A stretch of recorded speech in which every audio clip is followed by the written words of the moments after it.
तो फिल्म की शुरुआत होती है और हमें एक लैब दिखाया जाता है जहाँ पर प्लांट पौधों को उगाने का काम किया जाता था। यहाँ पर ये लोग जितने भी पौधे उगाते थे उनमें अलग ही किस्म की खुशबू हुआ करती थी। फिर हमें एक साइंटिस्ट एलिस दिखाई जाती है जो अपने हेड को बता रही थी कि हमारी बॉडी जिसमें एक खास किस्म का हार्मोन पाया जाता है। जब हम किसी के गले लगते हैं या उन्हें प्यार करते हैं तो उस वक्त हमारा जिस्म वो हार्मोन्स बनाता है जिन्हें हैप्पी हार्मोन्स भी कह सकते हैं। मिसाल के तौर पर एक बच्चा जब रो रहा होता है तो उसे अगर उसकी मॉम के पास ले जाया जाए तो वो चुप हो जाएगा और खुशी महसूस करेगा और तभी ये हैप्पी हार्मोन्स पैदा होंगे। मगर इसके अलावा मैंने इन सब चीजों को सामने रखते हुए एक खास किस्म का फ्लावर फूल उगाया है। उसे हम हैप्पी फ्लावर भी कह सकते हैं। जो भी उसके स्मेल को सूंघेगा वो खुशी महसूस करेगा। और अगर हम इन फूलों को उगाना चाहते हैं तो हमें प्यार से सब करना होगा, तभी ये फूल बढ़ेंगे। हमें इसे धूप बारिश हर चीज से बचाना है, तभी ये खिलेंगे और हमें खुशी देंगे। यहाँ पर बाकी के जितने भी साइंटिस्ट थे सब एलिस के कारनामों से जल रहे थे, मगर यहाँ पर जो इसका हेड था वो एलिस से कहता है ठीक है, जल्दी तुम इस फूल को तैयार करो और अगर ये वैसे ही काम करेगा जैसा तुम हमें बता रही हो तो आने वाली अगली नुमाइश में हम तुम्हारे फूल को रखेंगे। एलिस का एक बेटा भी था, उसको डाइवोर्स हो चुकी थी। वो अपने बेटे के साथ अकेली रहा करती थी। उसका बेटा अक्सर स्कूल से एलिस के लैब में आ जाता था। जब वो लैब में बैठा था तो उसके पास एक साइंटिस्ट आता है जिसका नाम क्रिस था। वो आकर एलिस के बेटे से कहता है कि तुम्हारे रेड कलर के जूते तो बहुत प्यारे हैं, जिस पर एलिस का बेटा उसको शुक्रिया बोलता है। इतने में एलिस भी आ गई थी, जिसके बाद वो अपने बेटे को घर ले आती है। रात को दोनों मिलकर खाना खाते हैं। एलिस हमेशा अपने काम की वजह से बहुत ज्यादा मसरूफ रहा करती थी और अपने बेटे को सही से वक्त भी नहीं दे पाती, मगर फिर भी उसका बेटा उसे कुछ नहीं कहता था क्योंकि वो बहुत समझदार था। वो खाना खाते हुए एलिस से कहता है, मॉम आपके लैब में जो साथ काम करता है जिसका नाम क्रिस है, मुझे लगता है वो आपको पसंद करता है, आपको उससे शादी कर लेनी चाहिए। ये सुनकर एलिस अपने बेटे की क्यूट सी बातों पर हंसने लगती है। कहती है कि बेटा अभी तुम इतने बड़े नहीं हुए कि अपनी मॉम की जिंदगी के बारे में फैसला करो। इसके बाद हमें लैब का सीन दिखाया जाता है। एक और लेडी साइंटिस्ट जिसका नाम बेला था वो लैब में काम क्या करती थी। उसके पास एक डॉग भी था जिसको अक्सर वो अपने साथ रखती। यहाँ पर सभी साइंटिस्ट के पास लैब का एक्सेस था, यानी कि वो जब चाहे लैब में आ सकते थे और जब चाहे लैब से जा सकते थे। ये कह लें कि लैब को खोलने का कार्ड मगर बेला के पास नहीं होता। तब यहाँ पर दूसरा साइंटिस्ट आता है और लैब को खोल देता है। बेला और उसके 7 साइंटिस्ट मिलकर दरअसल ब्लू फ्लावर्स नीले फूलों पर रिसर्च कर रहे थे। दूसरी तरफ एलिस और क्रिस हैप्पी फ्लावर्स पर रिसर्च कर रहे थे जिनके बारे में एलिस ने शुरू में बताया था। क्रिस यहाँ पर एलिस को खाने पर साथ जाने का बोलता है, मगर वो उसे मना कर देती है। कहती है नहीं, मैं नहीं आ सकती। देखो हम बहुत अच्छे दोस्त हैं, इससे आगे मैं कुछ नहीं चाहती और तुम जो भी सोचते हो अपने दिमाग से सब बातें निकाल दो। घर में एलिस का बेटा उसके पास एक फिश टैंक रखा हुआ था जिसमें वो चींटियां पाला करता था। ये कह लें कि ये उसकी हॉबी थी, मशगला था उसका। वो ज्यादातर अपना वक्त घर पर अकेले ही गुजारता था, तो इसीलिए अजीब और अनोखे काम करने में उसे मजा आता था। एलिस घर आती है, वो जॉय के लिए हैप्पी फ्लावर लेकर आई थी। वो अपने बेटे को बताती है कि अगर तुम इसके साथ अच्छे से बात करोगे, इसका ख्याल रखोगे तो ये तुम्हें खुशी देगा। इसका नाम इसीलिए मैंने लिटिल जॉय रखा है, जो इस मूवी का नाम भी है। तो कहानी है लिटिल जॉय की, एक खतरनाक फूल की। एलिस के बेटे को अपनी मॉम की बातें पागलों वाली लग रही थी, मगर फिर भी वो उस फूल से बातें करने लगता है। लैब में दिखाया जाता है एलिस के फूलों के पास जो नीले रंग के फूल थे वो आधे से ज्यादा गल सड़ जाते हैं, मुरझा गए थे। यहाँ पर बेला कहती है ये सब एलिस के फूलों की वजह से हुआ है। जैसे जैसे वो खिलना शुरू हुए हैं तो उनका बुरा असर दूसरे फूलों पर पड़ रहा है जिस वजह से वो गल सड़ गए। एलिस कहती है नहीं, मेरे फूलों की वजह से ऐसा कुछ नहीं हुआ। मैंने जो अपने फूल पर एक्सपेरिमेंट किया है वो सिर्फ एक ही फूल बनेगा, वो अपनी जैसी दूसरे फूल नहीं पैदा कर सकती। बेला कहती है क्या तुम कुदरत के निजाम को बदलना चाहती हो? मतलब तुम्हारा फूल अपने जैसा दूसरा फूल पैदा नहीं कर सकता, उसके तने नहीं निकलेंगे। अगर ऐसा है तो तुम्हारा फूल सबके लिए खतरा बन सकता है। एलिस कहती है नहीं, ऐसा नहीं हो सकता, मैंने अपने फूल पर बहुत रिसर्च की है, कुछ भी गलत नहीं होगा। तब यहाँ पर इनका हेड कहता है ठीक है, अगर ऐसा है तो जब तक ये बात साबित नहीं हो जाती हम सब लैब में मास्क पहनकर काम करेंगे ताकि किसी को भी एलिस के फूल की वजह से कोई नुकसान ना हो।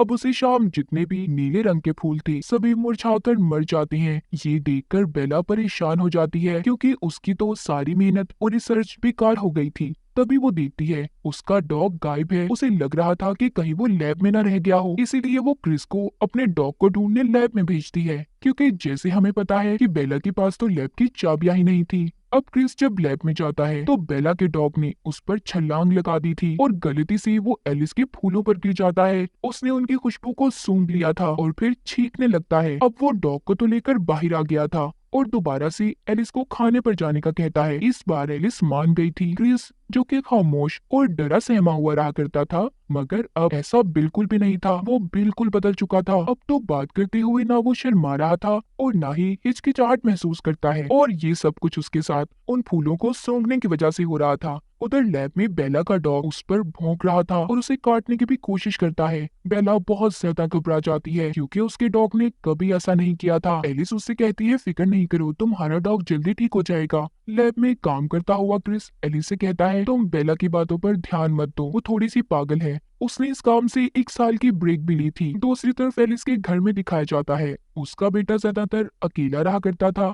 तो उसने फोन पर एक दोस्त बना ली थी। वो उससे मैसेज पर हर रोज बातें किया करता था। वो उसे अपने टैंक की तस्वीर भी दिखाता है जिसमें उसने चींटियां पाली हुई थी। मगर उस लड़की को एलिस का बेटा थोड़ा बोर लग रहा था, इसीलिए वो उसे मैसेज का जवाब नहीं देती। तभी उसके दिमाग में एक आइडिया आता है। वो उस हैप्पी फ्लावर यानी कि एलिस ने जो फूल बनाया था उसके साथ सेल्फी लेकर उस लड़की को भेजता है और उसे उस फूल की खासियत बताता है, जिसे सुनकर वो कहती है, ओह वाओ, मैं भी उस फूल को देखना चाहती हूँ। एलिस का बेटा उसके मैसेजेस से इतना खुश था, वो पास जाकर उस फूल को सूंघ लेता है जिससे उसे एलर्जी हो गई थी। जब एलिस उसकी मॉम घर पर आती है और अपने बेटे को खाने के लिए बुला रही थी, तो वो गुस्से में एलिस को जवाब देता है, मॉम मैंने नहीं खाना, मैं खा चुका हूँ, आप खाए जाकर। एलिस उसका ऐसा बिहेवियर पर दाव देकर थोड़ा परेशान हो जाती है क्योंकि उसके बेटे ने कभी भी उससे ऐसी बात नहीं की थी। तभी उसके दरवाजे की बेल बजती है। बाहर बेला थी। एलिस उसे देखकर थोड़ा परेशान हो गई थी क्योंकि क्रिस ने इसे बताया था कि वो थोड़ी सी पागल है। खैर एलिस उसे अपने घर अंदर आने का बोलती है। वो एलिस को बताती है कि मेरा डॉग मेरे बच्चे की तरह है, उसका बर्ताव कभी ऐसा नहीं हुआ जैसा आज वो पागलों की तरह कर रहा था। मुझे लगता है उसके साथ ये सब तब से हुआ है जब से उसने तुम्हारे फूल को सूंघा है। वो अपनी किताब दिखाते हुए एलिस को बताती है, देखो हमारी नाक के ऊपर वाले हिस्से में दिमाग का एक हिस्सा होता है जो हमारे मूड को अच्छा या बुरा रखता है। जैसे कि हम कुछ अच्छा सूंघते हैं, कोई खास किस्म की खुशबू, तो हमें खुशी महसूस होती है। तुम्हारा पौधा इन्फेक्शन फैला रहा है। एलिस कहती है, नहीं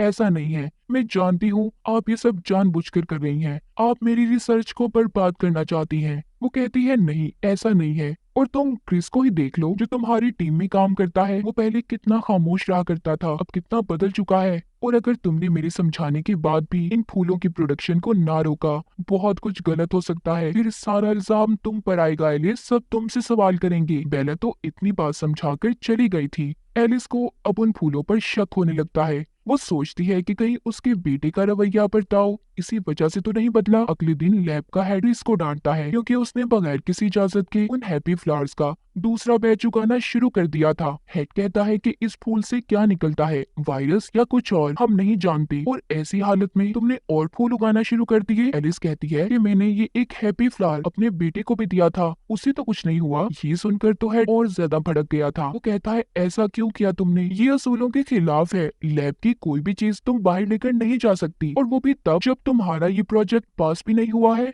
एलिस यहाँ पर अपनी ही तरफ से बातें करने लगती है क्योंकि वो किसी भी कीमत पर नहीं चाहती थी कि उसकी ये रिसर्च बेकार हो जाए। वो कहती है कि हमारे जैसे फूल और लैब भी बनाने की कोशिश कर रहे हैं, और अगर उन्होंने हमसे पहले ये काम कर लिया तो उनका बहुत फायदा होगा और हम तो पीछे ही रह जाएंगे। खैर उसकी बातें सुनकर सब खामोश हो गई थी। बाहर आकर वो क्रिस को डांटती है कि तुमने मेरी इजाजत के बगैर और फूल क्यों उगाए। वो कहता है कि मैं भी तो अपने लैब का और सबका फायदा सोच रहा हूँ, तुम्हारी तरह। एलिस जब घर आती है तो उसका हस्बैंड अपने बेटे को छोड़ने घर आया था। दरअसल उसका बेटा अपने डैड के साथ कुछ दिन के लिए रहने के लिए गया हुआ था। एलिस का हस्बैंड कहता है, मुझे लगता है कि तुम मेरे बेटे का ठीक से ख्याल नहीं रखती हो और सारा दिन अपनी रिसर्च में गुजार देती हो। वो बिल्कुल बदल चुका है, वो तो मुझे मेरा बेटा ही नहीं लग रहा। एलिस अब सोचने लगी थी कि क्या वाकई ही उसके बेटे पर इस फूल को सूंघने की वजह से ऐसा असर हुआ है। खैर अगले दिन लैब में दिखाया जाता है एलिस उन सब लोगों की वीडियोस देख रही थी जिन पर इस फूल को टेस्ट किया गया था। एक लड़की अपने इंटरव्यू में बताती है कि उस फूल को सूंघकर मैं बहुत अच्छा महसूस कर रही हूँ। ऐसा लगता है कि मैं बड़ी हो गई हूँ, हर फैसले अपने खुद कर सकती हूँ। उस लड़की की मॉम कहती है कि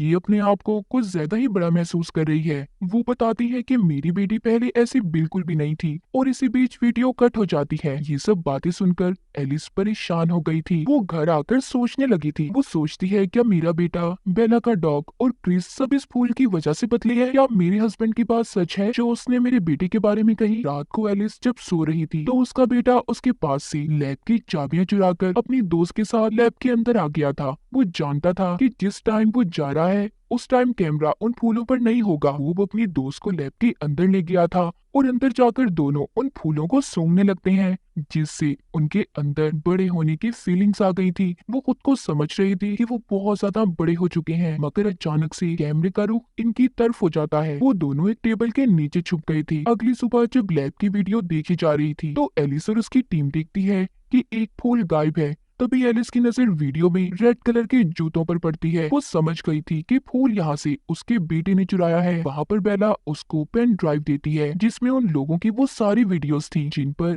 इस फूल को टेस्ट किया गया था। बेला कहती है देखो इस वीडियो को पूरा देखना, अभी भी देर नहीं हुई। एलिस जब उन वीडियोस को देखती है तो उसे पता चलता है कि वो लोग तो उन हैप्पी फ्लावर्स के बारे में अच्छा बोल रहे थे जिन पर उसे टेस्ट किया गया था, मगर उनके घर वाले बताते हैं कि उस फूल को सूंघने के बाद इनका बिहेवियर बर्ताव बिल्कुल बदल चुका है। इसी बीच एलिस देखती है कि उसका बेटा अपनी दोस्त को घर ले आया था और अपने कमरे में ले जाता है। एलिस जब उसके कमरे में जाती है तो वो लड़की कहती है कि हम यहाँ पर पढ़ाई करने वाले हैं। वो बिल्कुल ऐसी बात कर रही थी जैसे कोई बड़ी उम्र की लड़की बात कर रही हो। वो उन दोनों को खाने पर बुलाती है। खाना खाते हुए एलिस अपने बेटे से पूछती है कि उस दिन तुम लैब में क्यों गए थे। इस बात पर उसका बेटा जवाब देता है जाहिर है आपको तो टाइम नहीं मिलता मेरे लिए। वो एलिस से बहुत उखड़ा उखड़ा लग रहा था। वो कहता है कि इसलिए मैंने ये फैसला किया है कि अब मैं अपने डैड के पास रहूंगा। वो अपनी दोस्त को लेकर जाने लगता है। जब एलिस उसको रोक रही थी तो वो अपनी मॉम को धक्का देता है जिससे एलिस की नाक से खून आने लगा था।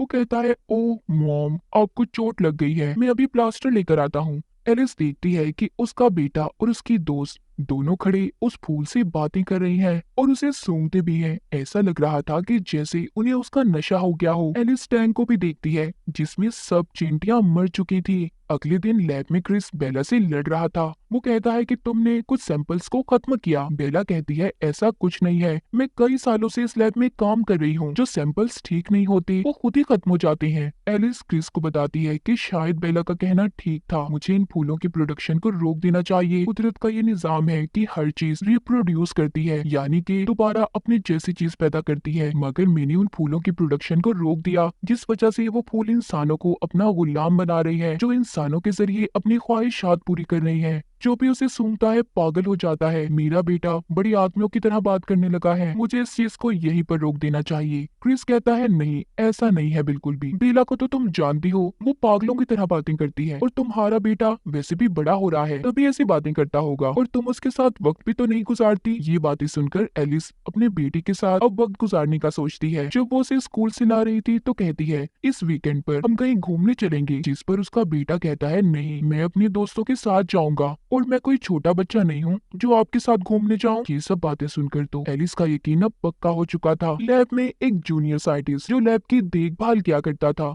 वो आकर बेला को बताता है कि मेरी दोस्त का एक्सीडेंट हो गया है, तो आज रात के लिए आप इस लैब का ख्याल रखें। वो बेला को चाबियां देकर चला जाता है। रात को बेला जब वो नेलिस के फूलों को पानी दे रही थी तो कई सारे फूल खिलने लगे थे। फूलों की खुशबू हर तरफ फैल चुकी थी। बेला ने नाक पर मास्क पहना हुआ था। वो जल्दी से बाहर जाने की कोशिश करती है मगर नहीं जा पाती। सुबह को दिखाया जाता है कि एलिस जब लैब में आती है तो बेला उससे बहुत ज्यादा हंसकर बातें कर रही थी। वो कहती है ओ सॉरी एलिस, मैंने तुम्हारे फूलों को बुरा भला कहा, दरअसल मुझे दिमागी कमजोरी है ना, बस इस वजह से ऐसा हो गया। असल में तो उनमें कोई खराबी नहीं है, मैं उन फूलों की वजह से बहुत खुश हूँ। तुमने सही उनका नाम रखा है हैप्पी फ्लावर्स। एलिस को उसकी बातें सुनकर यकीन हो चुका था कि वो फूल कोई खुशी नहीं देता बल्कि इंसान के दिमाग को उलट पलट कर रख देता है। एलिस अब एक दिमाग के डॉक्टर के पास जाती है जहाँ पर वो उसे अपने बारे में और अपने बेटे के बारे में बताती है। डॉक्टर कहती है कि नहीं ऐसा नहीं है, वो एक फूल ऐसा कैसे कर सकता है, तुम्हारा बेटा बड़ा हो रहा है इसीलिए उसका बर्ताव तुम्हारे साथ बदला बदला है, तुम टेंशन नहीं लो सब ठीक हो जाएगा। एलिस जब घर आती है तो देखती है क्रिस